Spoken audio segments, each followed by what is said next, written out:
So we're checking our ohms on all of our compressor legs. There's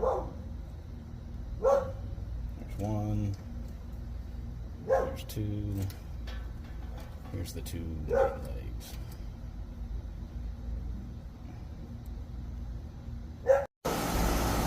So we hosed down our compressor to cool it down, and after we did, we got cold refrigerant lines.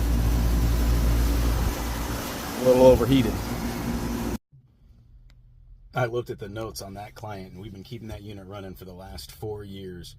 They were hoping to have moved before they needed a new one. Well, they're getting a new train match system early next week.